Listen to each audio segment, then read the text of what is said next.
Shalom, que Dieu te bénisse, que la grâce de Dieu soit sur toi. Alors, il y a trois choses qui confirment votre délivrance. Vous avez absolument besoin d'être délivré. Une personne qui n'est pas délivrée ne peut pas être stable. Une personne qui traîne encore des liens ne peut pas avoir une vie chrétienne épanouie. Vous avez absolument besoin de vous assurer que vous êtes délivré. Une chose que vous devez savoir, délivrance est pour le chrétien et non pour le non-chrétien. Parce que le non-chrétien, c'est quelqu'un qui n'a pas encore accepté Jésus-Christ. La délivrance ne peut pas faire effet dans sa vie, mais la délivrance est promise à ceux qui appartiennent à Jésus-Christ. Parce qu'il est dit dans Zacharie, à cause de ton alliance scellée par le sang, tous tes captifs qui sont dans la fosse seront libérés. Il s'agit de ceux qui sont délivrés par son sang. Donc, ils n'ont plus le droit de se retrouver dans une quelconque captivité. Si vous n'êtes pas délivré, vous ne pourrez pas aller au-delà de vos limites. Le Seigneur a recommandé la délivrance. La délivrance est tellement nécessaire que le Seigneur Jésus-Christ nous l'a fait remarquer dans les Saintes Écritures. Voyons l'exemple de Lazare. Lorsque Lazare a entendu la voix du Seigneur, il est sorti du tombeau. Il a crié, Lazare sort. Et la Bible dit que le mort sortit. Ce qui veut dire la parole vous libère, mais la délivrance maintient votre liberté. Jésus est obligé de leur dire, déliez-le et laissez-le partir. Si vous n'êtes pas délié, vous n'arriverez pas aussi loin que Dieu a prévu pour votre destinée, pour votre vie, même pour votre salut. Il ne faut pas négliger votre délivrance. Lorsque Jésus est arrivé à Bethphagée, il ne pouvait pas rentrer à Jérusalem parce qu'il fallait absolument rentrer à Jérusalem sur un anon. C'était une prophétie qui avait été relâchée, mais le problème c'est que cette prophétie était bloquée. Parce que l'anon en question n'était pas encore délivré. Jésus était déjà là pour monter sur l'anon, pour entrer à Jérusalem. Mais il fallait obligatoirement la délivrance pour que cette prophétie se réalise. Jésus dit à ses disciples, allez dans ce village et il y a un anon qui est attaché.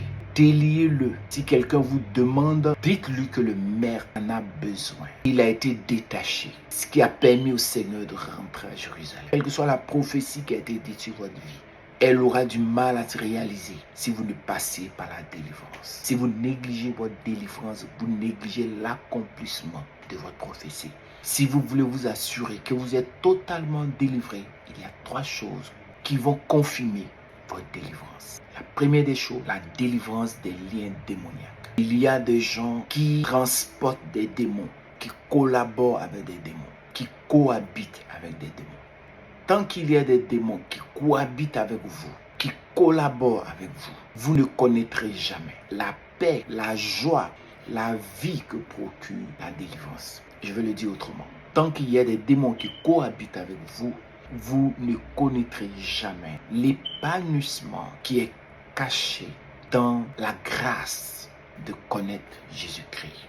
Il vous faut absolument vous débarrasser de tout ce qui concerne la présence d'un démon dans votre vie. 2. Les liens de la chair. Vous devez absolument vous débarrasser des liens de la chair. Une personne qui traîne encore des caractères de la chair n'arrivera jamais à aller plus loin avec Jésus-Christ. Les mauvais caractères, la colère, les irritations, les mauvaises réactions. Une personne qui vit selon son état d'âme, vous avez besoin de vous débarrasser des liens de la chair. Une personne peut se mettre en colère sans être colérique. Si le diable n'arrive pas à contrôler vos vies à partir des présences démoniaques chez vous, le diable peut vous contrôler à partir de votre état charnel, de votre colère, de votre nervosité, de vos mensonges, de vos émotions incontrôlées, de tout ce qui est jalousie, critique. Une personne arrive à être charnelle souvent, mais quand ça devient un lien, c'est dangereux. Vous devez vous en débarrasser de peur que ça devienne un lien, parce que le diable peut s'en servir pour contrôler votre épanouissement chrétien. La troisième des choses, c'est l'amour du monde, les liens de ce monde.